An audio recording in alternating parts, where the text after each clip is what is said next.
সোমার গল্পের আসরে সবাইকে স্বাগত। সাহিত্যপ্রেমী বন্ধুদের জন্য নানা স্বাদের গল্প ও উপন্যাস নিয়ে আমি হাজির থাকি এই চ্যানেলে। ভালো লাগলে অবশ্যই চ্যানেলটি সাবস্ক্রাইব করে দিও, তাহলে নতুন নতুন গল্প বা উপন্যাস নিয়ে হাজির হলে তোমরা তার নোটিফিকেশন পেয়ে যাবে। আজ পড়ব অপরাজেয় কথাশিল্পী শরৎচন্দ্র চট্টোপাধ্যায়ের লেখা ছোট গল্প বিলাসী। পাকা 2 ক্রোশ পথ হাঁটিয়া স্কুলে বিদ্যা অর্জন করিতে যাই। আমি একা নই, 10-12 জন।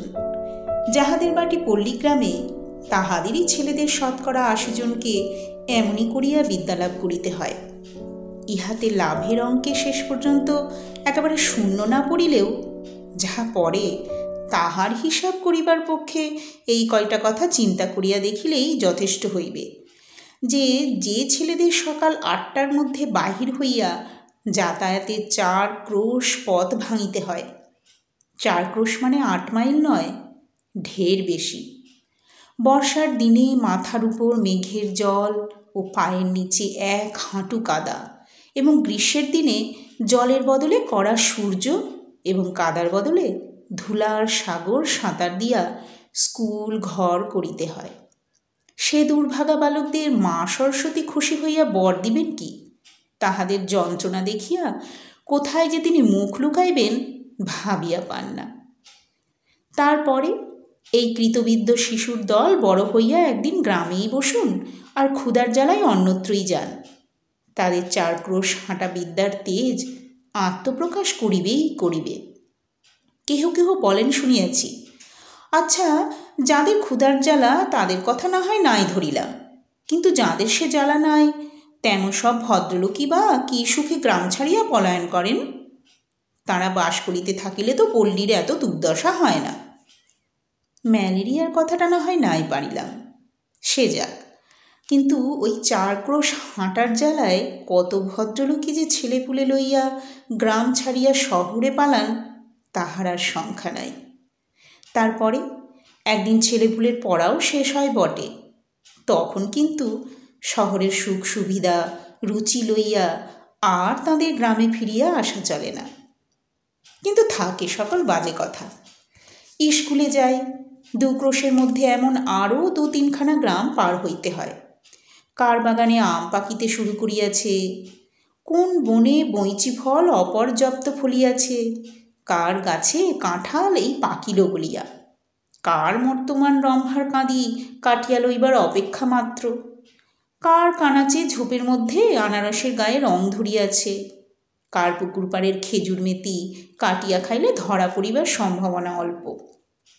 এইসব খবর লইতেই সময় যায়। কিন্তু আসল যা বিদ্যা, কামস্কটকার রাজধানীর নাম কি এবং সাইবেরিয়ার খনির মধ্যে রূপা মেলে না সোনা মেলে, এ সকল দরকারি তথ্য অবগত হইবার ফুরসতই মেলে না।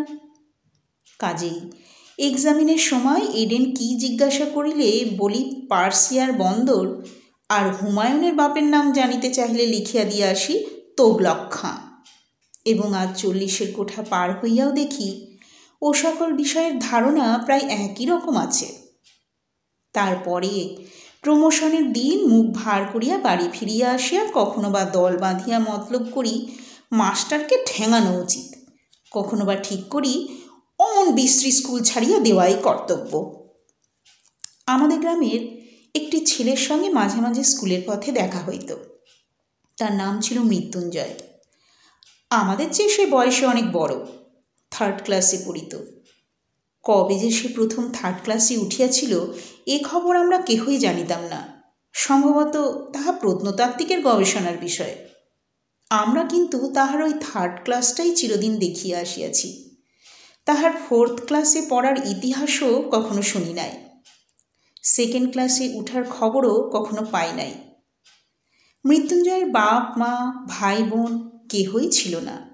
ছিল শুধু গ্রামের এক প্রান্তে একটা প্রকাণ্ড আম কাঁঠালের বাগান, আর তার মধ্যে একটা পুরো বাড়ি, আর ছিল এক জ্ঞাতি খুড়া। খুড়ার কাজ ছিল ভাইপোর নানাবিধ দুর্নাম রটনা করা। সে গাঁজা খায়, সে গুলি খায়, এমনই আরও কত কি। তাঁর আর একটা কাজ ছিল বলিয়া বেড়ানো, ওই বাগানের অর্ধেকটা তার নিজের অংশ, নালিশ করিয়া দখল করার অপেক্ষা মাত্র। অবশ্য দখল একদিন তিনি পাইয়াছিলেন বটে, কিন্তু সে জেলা আদালতে নালিশ করিয়া নয়, উপরের আদালতের হুকুমে। কিন্তু সে কথা পরে হইবে। মৃত্যুঞ্জয় নিজে রাঁধিয়া খাইত এবং আমের দিনে ওই আমবাগানটা জমা দিয়াই তাহার সারা বৎসরের খাওয়া পড়া চলিত এবং ভালো করিয়াই চলিত। যেদিন দেখা হইয়াছে সেই দিনই দেখিয়াছি মৃত্যুঞ্জয়ের ছেঁড়া খোঁড়া মলিন বইগুলি বগলে করিয়া পথের এক ধার দিয়া নীরবে চলিয়াছে। তাহাকে কখনো কাহারও সহিত যাচিয়া আলাপ করিতে দেখি নাই, বরঞ্চ উপযাচক হইয়া কথা কহিতাম আমরাই।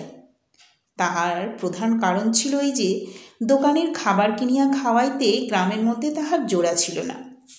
আর শুধু ছেলেরাই নয়, কত ছেলের বাপ কতবার যে গোপনে ছেলেকে দিয়া তাহার কাছে স্কুলের মাহিনা হারাইয়া গেছে, বই চুরি গেছে ইত্যাদি বলিয়া টাকা আদায় করিয়া লইত, তাহা বলিতে পারি না। কিন্তু ঋণ স্বীকার করা তো দূরের কথা, ছেলে তাহার সহিত একটা কথা কহিয়াছে এ কথাও কোনো বাপ ভদ্র সমাজে কবুল করিতে চাহিত না। গ্রামের মধ্যে মৃত্যুঞ্জয়ের ছিল এমনই সুনাম। অনেক দিন মৃত্যুঞ্জয়ের সহিত দেখা নাই। একদিন শোনা গেল সে মরমর, আর একদিন শোনা গেল মালপাড়ার এক বুড়া মাল তাহার চিকিৎসা করিয়া এবং তাহার মেয়ে বিলাসী সেবা করিয়া মৃত্যুঞ্জয়কে জমের মুখ হইতে এ যাত্রা ফিরাইয়া আনিয়াছে। অনেক দিন তাহার অনেক মিষ্টান্নের সদ্ব্যয় করিয়াছি। মনটা কেমন করিতে লাগিল। একদিন সন্ধ্যার অন্ধকারে লুকাইয়া তাহাকে দেখিতে গেলাম। তাহার পোড়াবাড়িতে প্রাচীরের বালাই নাই। স্বচ্ছন্দে ভিতরে ঢুকিয়া দেখি ঘরের দরজা খোলা, বেশ উজ্জ্বল একটি প্রদীপ জ্বলিতেছে, আর ঠিক সম্মুখেই তক্তপোষের উপর পরিষ্কার ধপধপে বিছানায় মৃত্যুঞ্জয় শুইয়া আছে। তাহার কঙ্কালসার দেহের প্রতি চাহিলেই বোঝা যায় বাস্তবে কি যমরাজ চেষ্টার ত্রুটি কিছু করেন নাই। তবে যে শেষ পর্যন্ত সুবিধা করিয়া উঠিতে পারেন নাই সে কেবল ওই মেয়েটির জোরে। সে শিয়রে বসিয়া পাখার বাতাস করিতেছিল, অকস্মাৎ মানুষ দেখিয়া চমকিয়া উঠিয়া দাঁড়াইল। এই সেই বুড়া সাপুরের মেয়ে বিলাসী। তাহার বয়স 18 কি 28 ঠাহর করিতে পারিলাম না, কিন্তু মুখের প্রতি চাহিবা মাত্রই টের পাইলাম বয়স যাই হোক, খাটিয়া খাটিয়া আর রাত জাগিয়া জাগিয়া ইহার শরীরে আর কিছু নাই। ঠিক যেন ফুলদানিতে জল দিয়া ভিজাইয়া রাখা বাসি ফুলের মতো। হাত দিয়া এতটুকু স্পর্শ করিলে, এতটুকু নাড়াচাড়া করিতে গেলেই ঝরিয়া পড়িবে। মৃত্যুঞ্জয় আমাকে চিনিতে পারিয়া বলিল, কে ন্যাড়া? বলিলাম, মৃত্যুঞ্জয় কহিল, বসো।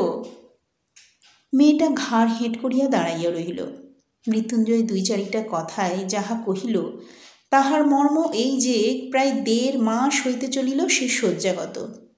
মধ্যে 10-15 দিন সে অজ্ঞান অচৈতন্য অবস্থায় পড়িয়াছিল। এই কয়েকদিন হইল সে লোক চিনিতে পারিতেছে, এবং যদিচ এখনও সে বিছানা ছাড়িয়া উঠিতে পারে না, কিন্তু আর ভয় নাই। ভয় নাই থাকুক, কিন্তু ছেলে মানুষ হইলেও এটা বুঝিলাম আজও যাহার শয্যা ত্যাগ করিয়া উঠিবার ক্ষমতা হয় নাই, সেই রোগীকে এই বনের মধ্যে একাকী যে মেয়েটি বাঁচাইয়া তুলিবার ভার লইয়াছিল সে কত বড় গুরুভার। দিনের পর দিন, রাত্রির পর তাহার কত সেবা, কত শুশ্রূষা, কত ধৈর্য, কত রাত জাগা, সে কত বড় সাহসের কাজ। কিন্তু যে বস্তুটি এই অসাধ্য সাধন করিয়া তুলিয়াছিল তাহার পরিচয় যদিচ সেদিন পাই নাই, কিন্তু আর একদিন পাইয়াছিলাম। ফিরিবার সময় মেয়েটি আর একটা প্রদীপ লইয়া আমার আগে আগে ভাঙা প্রাচীরের শেষ পর্যন্ত আসিল। এতক্ষণ পর্যন্ত সে একটি কথাও কহে নাই।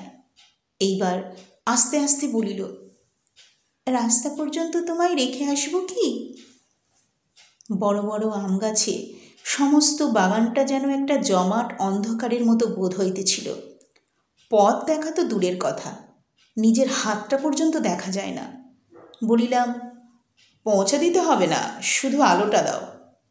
সেই প্রদীপটা আমার হাতে দিতেই তাহার উৎকণ্ঠিত মুখের চেহারাটা আমার চোখে পড়িল। আস্তে আস্তে সে বলিল, একলা যেতে ভয় করবে না তো? একটু এগিয়ে দিয়ে আসবো? মেয়ে মানুষ জিজ্ঞাসা করে ভয় করবে না তো, সুতরাং মনে যাই থাক। প্রত্যুত্তরে শুধু একটা না বলিয়াই অগ্রসর হইয়া গেলাম। সে পুনরায় কহিল, বন জঙ্গলের পথ, একটু দেখে দেখে পা ফেলা যে। সর্বাঙ্গে কাঁটা দিয়া উঠিল, কিন্তু এতক্ষণে বুঝিলাম উদ্বেগটা তাহার কিসের জন্য এবং কেন সে আলো দেখাইয়া এই বনের পথটা পার করিয়া দিতে চাহিতেছিল। হয়তো সে নিষেধ শুনিত না, সঙ্গেই যাইত, কিন্তু পীড়িত মৃত্যুঞ্জয়কে একাকী ফেলিয়া যাইতেই বোধ করি তাহার শেষ পর্যন্ত মন সরিল না। 20-25 বিঘার বাগান, সুতরাং পথটা কম নয়। এই দারুণ অন্ধকারের মধ্যে প্রত্যেক পদক্ষেপই বোধ করি ভয়ে ভয়ে করিতে হইত, কিন্তু পরক্ষণেই মেয়েটির কথাতেই সমস্ত মন এমনই আচ্ছন্ন হইয়া রহিল যে ভয় পাইবার আর সময় পাইলাম না। কেবল মনে হইতে লাগিল, একটা মৃতকল্প রোগী লইয়া থাকা কত কঠিন। মৃত্যুঞ্জয় তো যে কোনো মুহূর্তেই মরিতে পারিত, তখন সমস্ত রাত্রি এই বনের মধ্যে মেয়েটি একাকী কি করিত? কেমন করিয়া তাহার সে রাতটা কাটিত? এই প্রসঙ্গে অনেকদিন পরের একটা কথা আমার মনে পড়ে। এক আত্মীয়ের মৃত্যুকালে আমি উপস্থিত ছিলাম। অন্ধকার রাত্রি, পার্টিতে ছেলেপুলে চাকর বাকর নাই। ঘরের মধ্যে শুধু তার সদ্য বিধবা স্ত্রী আর আমি। তার স্ত্রী তো শোকের আবেগে দাপাদাপি করিয়া এমন কাণ্ড করিয়া তুলিলেন যে ভয় হইল তাহারও প্রাণটা বুঝি বাহির হইয়া যায় না। কাঁদিয়া কাঁদিয়া বারবার আমাকে প্রশ্ন করিতে লাগিলেন, তিনি স্বেচ্ছায় যখন সহমরণে যাইতে চাইতেছেন তখন সরকারের কি? তার যে আর তিলার্ধ বাঁচিতে সাধ নাই, এ কি তাহারা বুঝিবে না? তাহাদের ঘরে কি স্ত্রী নাই? তাহারা কি পাষাণ? আর এই রাত্রেই গ্রামের 5 জনে যদি নদীর তীরে কোনো একটা জঙ্গলের মধ্যে তার সহমরণের জোগাড় করিয়া দেয় তো পুলিশের লোক জানিবে কি করিয়া? এমনই কত কি। কিন্তু আমার তো আর বসিয়া বসিয়া তার কান্না শুনিলেই চলে না। পাড়ায় খবর দেওয়া চাই, অনেক জিনিস জোগাড় করা চাই। কিন্তু আমার বাহিরে যাইবার প্রস্তাব শুনিয়াই তিনি প্রকৃতিস্থ হইয়া উঠিলেন। চোখ মুছিয়া বলিলেন, ভাই, যা হবার সে তো হইয়াছে, আর বাইরে গিয়ে কি হইবে? রাতটা কাটুক না। বলিলাম, অনেক কাজ, না গেলেই যে নয়। তিনি বলিলেন, হোক কাজ, তুমি বসো। বলিলাম, বসলে চলবে না, একবার খবর দিতেই হবে। বলিয়া পা বাড়াইবা মাত্রই তিনি চিৎকার করিয়া উঠিলেন, ওরে বাপরে, আমি একলা থাকতে পারবো না।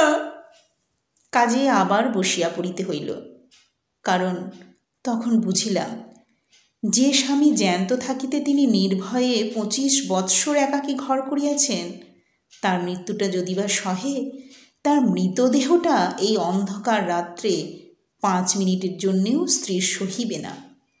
বুক যদি কিছুতে ফাটে তো সেই মৃত স্বামীর কাছে একলা থাকিলে।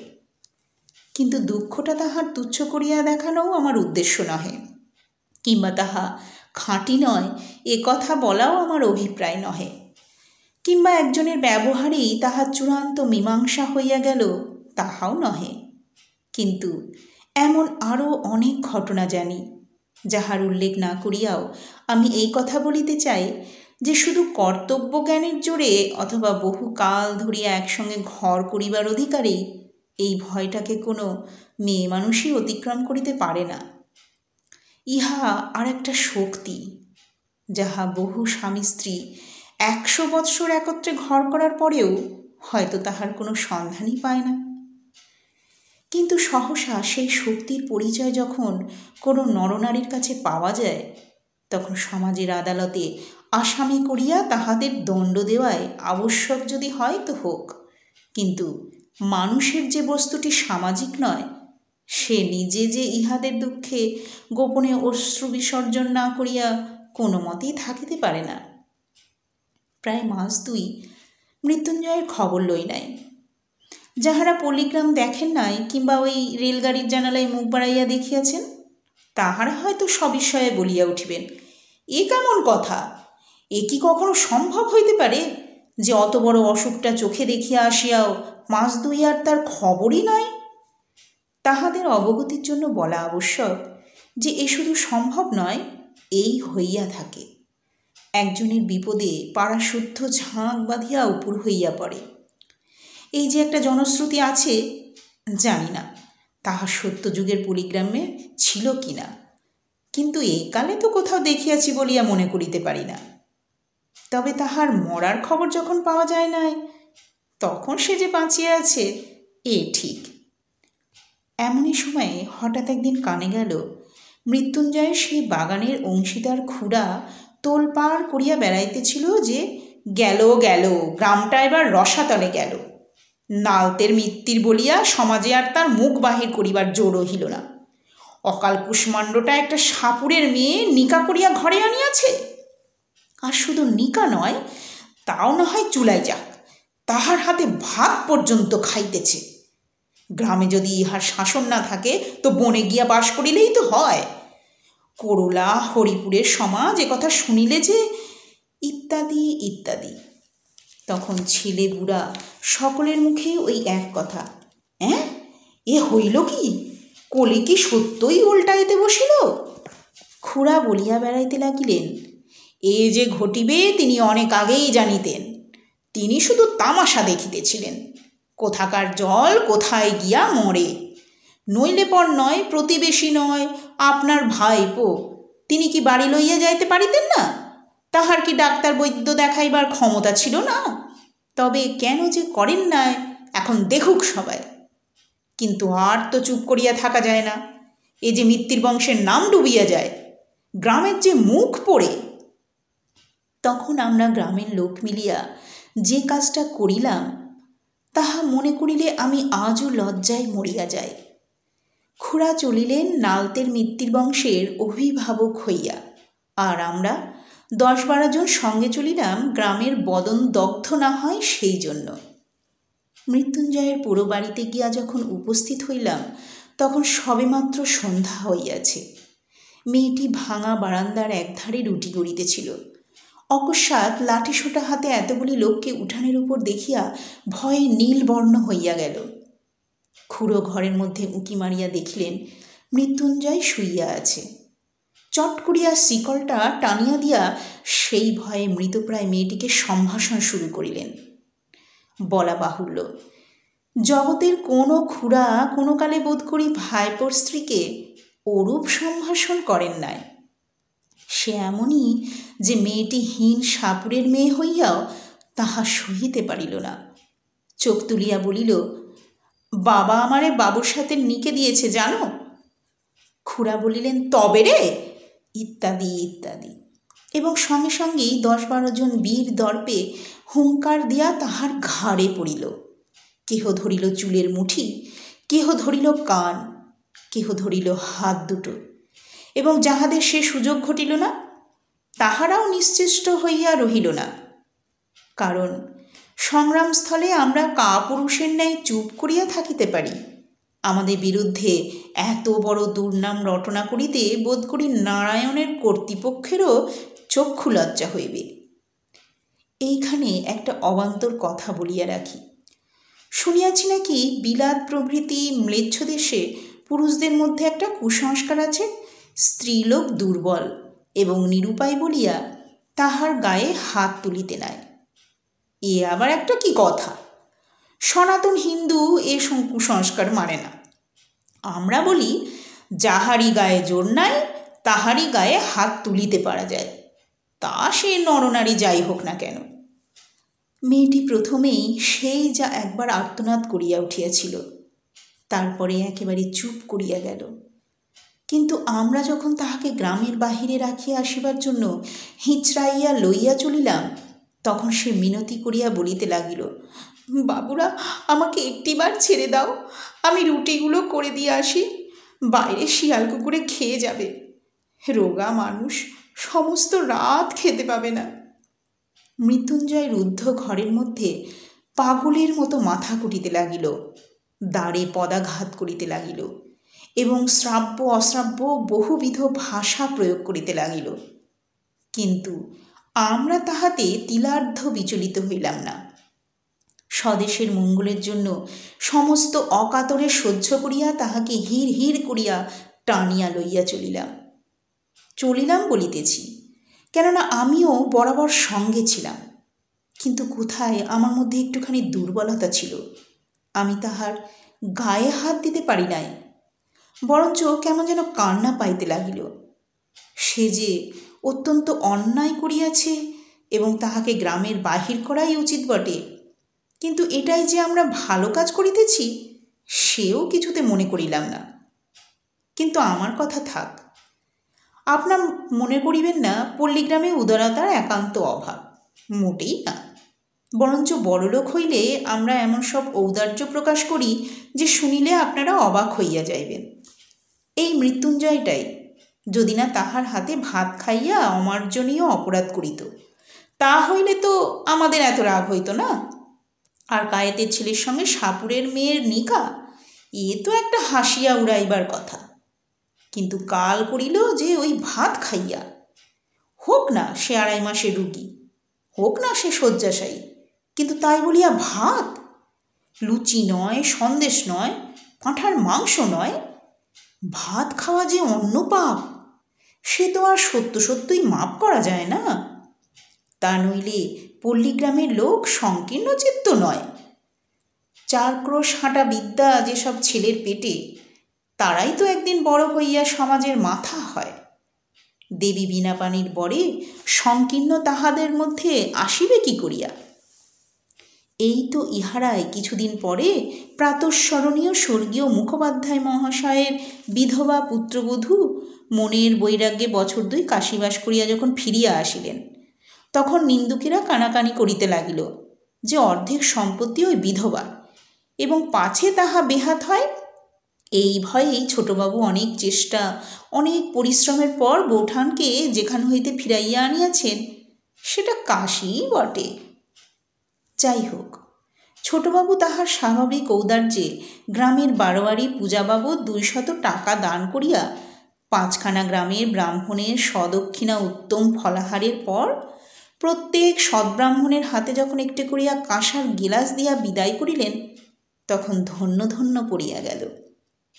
এমনকি পথে আসিতে অনেকেই দেশের এবং দশের কল্যাণের নিমিত্ত কামনা করিতে লাগিলেন, এমন সব যারা বড়লোক তাদের বাড়িতে বাড়িতে মাসে মাসে এমন সব সদ অনুষ্ঠানের আয়োজন হয় না কেন? কিন্তু যাক, মহত্বের কাহিনী আমাদের অনেক আছে, যুগে যুগে সঞ্চিত হইয়া প্রায় প্রত্যেক পল্লীবাসীর দ্বারেই স্তূপাকার হইয়া উঠিয়াছে। এই দক্ষিণবঙ্গের অনেক পল্লীতে অনেক দিন ঘুরিয়া গৌরব করিবার মতো অনেক বড় বড় ব্যাপার প্রত্যক্ষ করিয়াছি।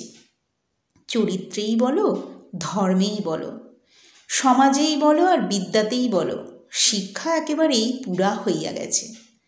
এখন শুধু ইংরাজকে কষিয়া গালিগালাজ করিতে পারিলেই দেশটা উদ্ধার হইয়া যায়। বৎসরখানেক গত হইয়াছে, মশার কামড় আর সহ্য করিতে না পারিয়া সবেমাত্র সন্ন্যাসীগিরিতে ইস্তফা দিয়া ঘরে ফিরিয়াছি। একদিন দুপুরবেলা ক্রোশ 2 দূরের মালপাড়ার ভিতর দিয়া চলিয়াছি। হঠাৎ দেখি একটা কুটিরের দ্বারে বসিয়া মৃত্যুঞ্জয়।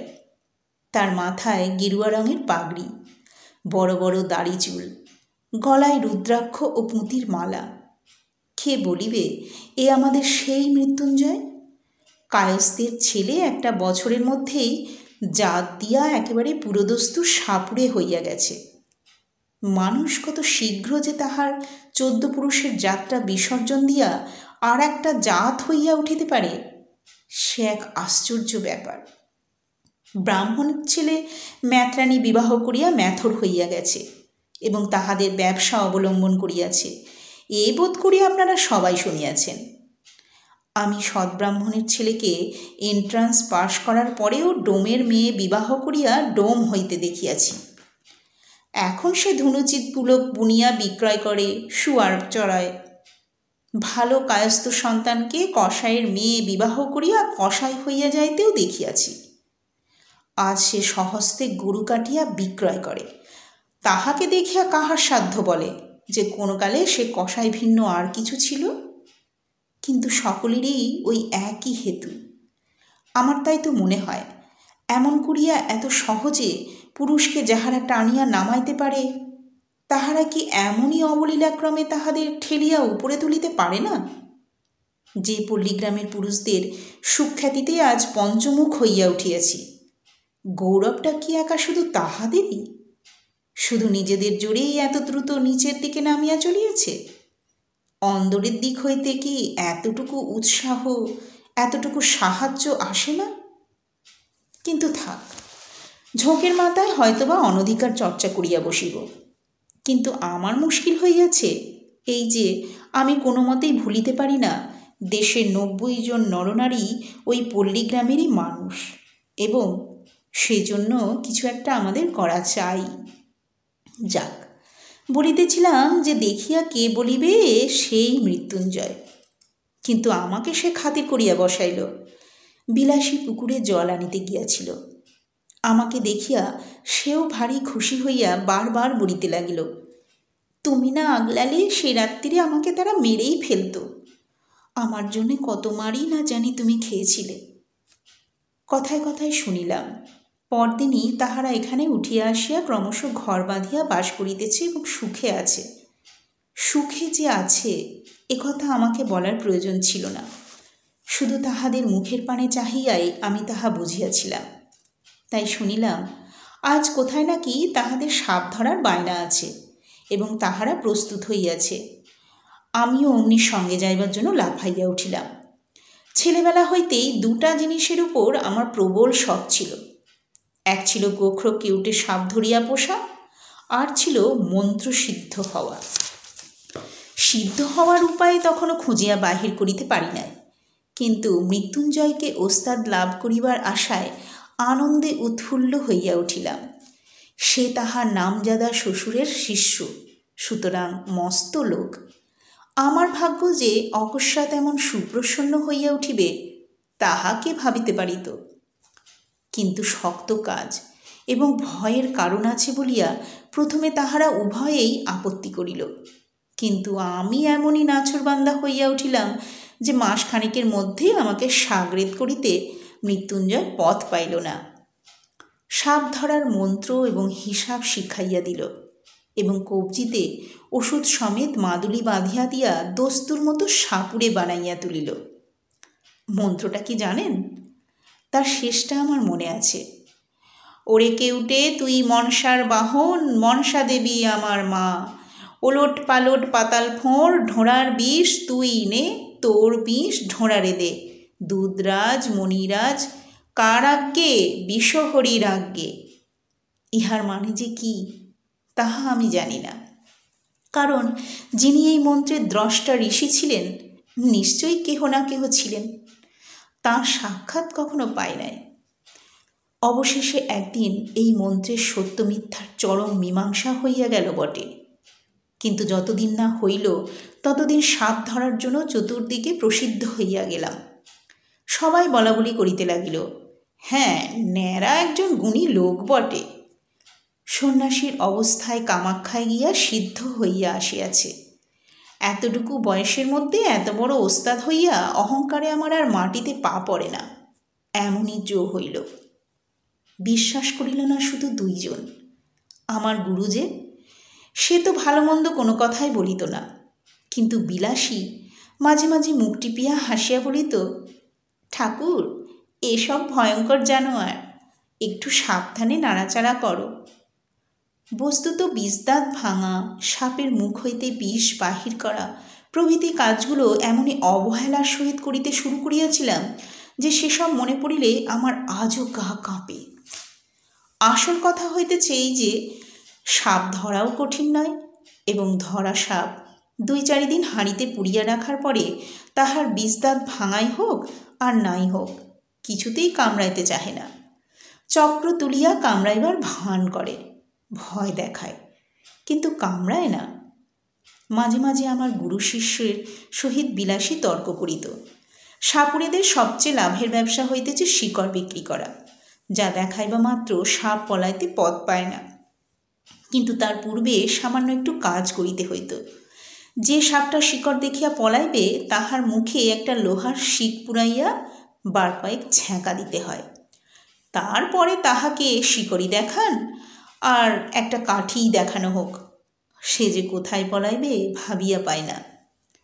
এই কাজটার বিরুদ্ধে বিলাসী ভয়ানক আপত্তি করিয়া মৃত্যুঞ্জয়কে বলিত, দেখো, এমন করিয়া মানুষকে ঠকাইও না। মৃত্যুঞ্জয় কহিত, সবাই করে, এতে দোষ কি? বিলাসী বলিত, করুক গে সবাই, আমাদের তো খাবার ভাবনা নেই, আমরা কেন মিছিমিছি লোক ঠকাতে যাই? আর একটা জিনিস আমি বরাবর লক্ষ্য করিয়াছি, সাপ ধরার বায়না আসিলেই বিলাসী নানা প্রকারে বাধা দিবার চেষ্টা করিত। আজ শনিবার, আজ মঙ্গলবার, এমনই কত কি।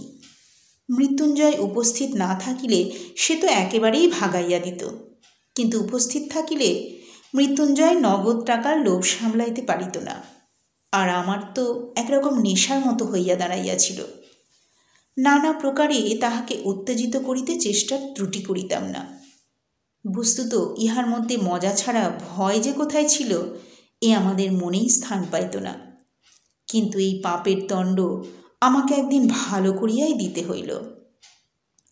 সেদিন ক্রোশ দেড়েক দূরে এক গোয়ালার বাড়ি সাপ ধরিতে গিয়াছি।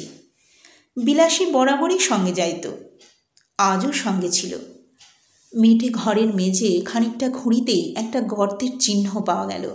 আমরা কেহই লক্ষ্য করি নাই, কিন্তু বিলাসী সাপুড়ের মেয়ে, সে হেঁট হইয়া কয়েক টুকরো কাগজ তুলিয়া লইয়া আমাকে বলিল, ঠাকুর, একটু সাবধানে খুঁড়ো, সাপ একটা নয়, একজোড়া তো আছে বটেই, হয়তোবা বেশিও থাকতে পারে।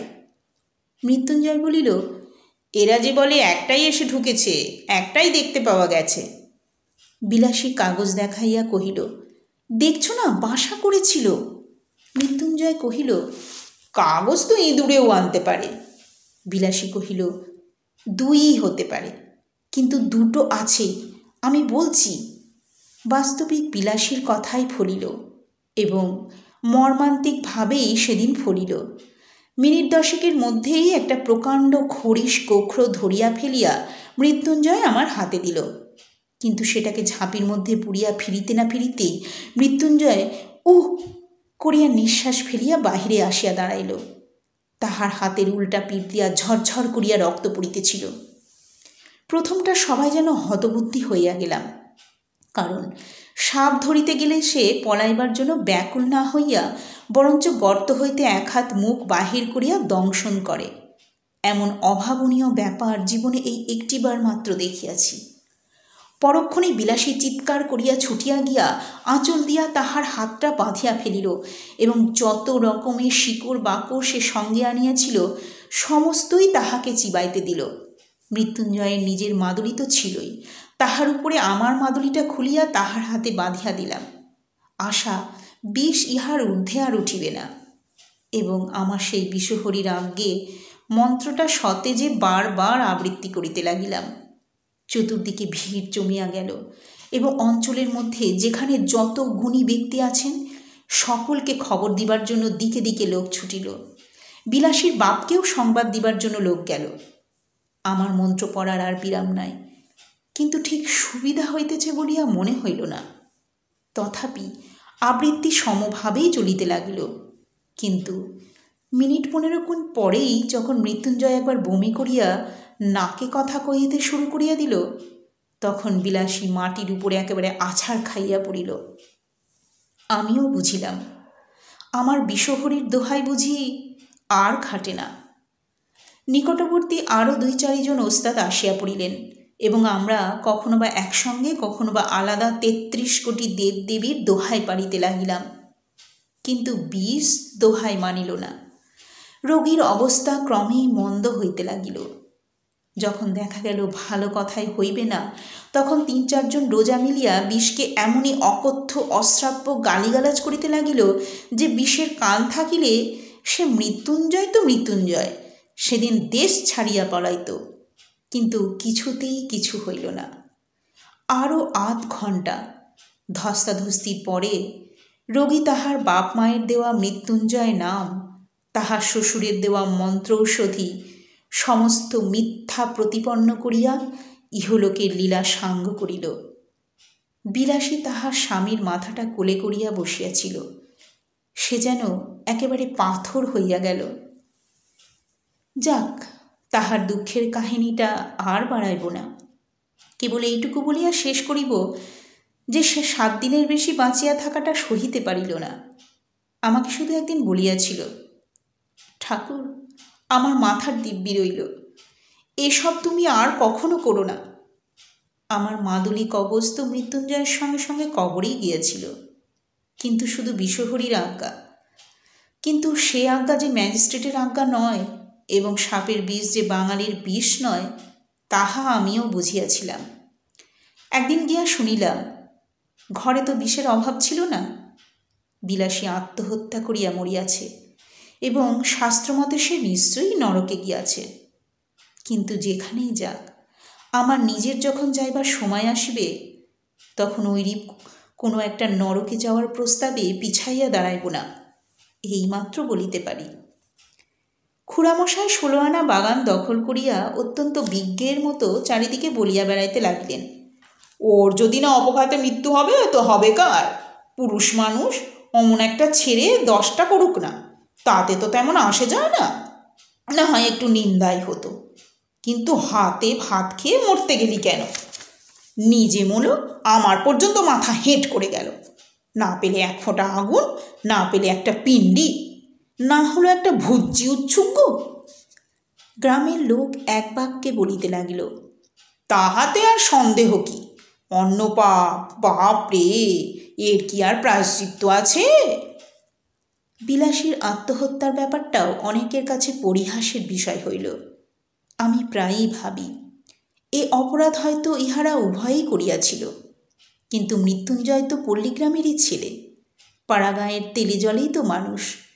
তবু এত বড় দুঃসাহসের কাজে প্রবৃত্ত করাইয়াছিল তাহাকে যে বস্তুটা, সেটা কেহ একবার চোখ মেলিয়া দেখিতে পাইল না। আমার মনে হয়, যে দেশের নরনারীর মধ্যে পরস্পরের হৃদয় জয় করিয়া বিবাহ করিবার রীতি নাই, বরঞ্চ তাহা নিন্দার সামগ্রী, যে দেশের নরনারী আশা করিবার সৌভাগ্য, আকাঙ্ক্ষা করিবার ভয়ঙ্কর আর আনন্দ হইতে চিরদিনের জন্য বঞ্চিত, যাহাদের জয়ের গর্ব, পরাজয়ের ব্যথা কোনোটাই জীবনে একটিবারও বহন করিতে হয় না, যাহাদের ভুল করিবার দুঃখ আর ভুল না করিবার আত্মপ্রসাদ কিছুরই বালাই নাই, যাহাদের প্রাচীন এবং বহুদর্শী বিজ্ঞ সমাজ সর্বপ্রকারের হাঙ্গামা হইতে অত্যন্ত সাবধানে দেশের লোককে তফাত করিয়া আজীবন কেবল ভালোটি হইয়া থাকিবারই ব্যবস্থা করিয়া দিয়াছেন, তাই বিবাহ ব্যাপারটা যাহাদের শুধু নিছক কন্ট্রাক্ট, তা সে যতই কেননা বৈদিক মন্ত্র দিয়া ডকুমেন্ট পাকা করা হোক, সে দেশের লোকের সাধ্যই নাই মৃত্যুঞ্জয়ের অন্য পাপের কারণ বোঝে। বিলাসীকে যাহারা পরিহাস করিয়াছিলেন, তাহারা সকলেই সাধু গৃহস্থ এবং সাধ্বী গৃহিণী। অক্ষয় সতীলোক তাহারা সবাই পাইবেন, তাও আমি জানি। কিন্তু সেই সাপুরের মেয়েটি যখন একটি পীড়িত শয্যাগত লোককে তিল তিল করিয়া জয় করিতেছিল, তাহার তখনকার সে গৌরবের কণামাত্রও হয়তো আজিও ইহাদের কেহ চোখে দেখে নাই। মৃত্যুঞ্জয় হয়তো নিতান্তই একটা তুচ্ছ মানুষ ছিল, কিন্তু তাহার হৃদয় জয় করিয়া দখল করার আনন্দটাও তুচ্ছ নয়, সে সম্পদও অকিঞ্চিৎকর নয়। হে, এই বস্তুটাই এদেশের লোকের পক্ষে বুঝিয়া ওঠা কঠিন। আমি ভূদেববাবুর পারিবারিক প্রবন্ধেরও দোষ দিব না এবং শাস্ত্রীয় তথা সামাজিক বিধি ব্যবস্থারও নিন্দা করিব না। করিলেও মুখের ওপর কড়া জবাব দিয়া যাহারা বলিবেন এই হিন্দু সমাজ তাহার নির্ভুল বিধি ব্যবস্থার জোরেই অত শতাব্দীর অতগুলো বিপ্লবের মধ্যে বাঁচিয়া আছে, আমি তাহাদেরও অতিশয় ভক্তি করি। প্রত্যুত্তরে আমি কখনোই বলিব না টিকিয়া থাকাই চরম সার্থকতা নয় এবং অতিকায় হস্তি লোপ পাইয়াছে, কিন্তু তেলাপোকা টিকিয়া আছে। আমি শুধু এই বলিব যে বড়লোকে নন্দগোলাপটির মতো দিবারাত্রির চোখে চোখে এবং কোলে কোলে রাখিলে যে সে বেশটি থাকিবে তাহাতে কোনোই সন্দেহ নেই, কিন্তু একেবারে তেলা পোকাটির মতো বাঁচাইয়া রাখার চেয়ে এক আধবার কোল হইতে নামাইয়া আর 5 জন মানুষের মতো 2-1 পা হাঁটিতে দিলেও প্রায়শ্চিত্ত করার মতো পাপ হয় না। আজকের মতো এই পর্যন্তই। দেখা হবে নতুন কোনো গল্প বা উপন্যাস নিয়ে। বিদায়।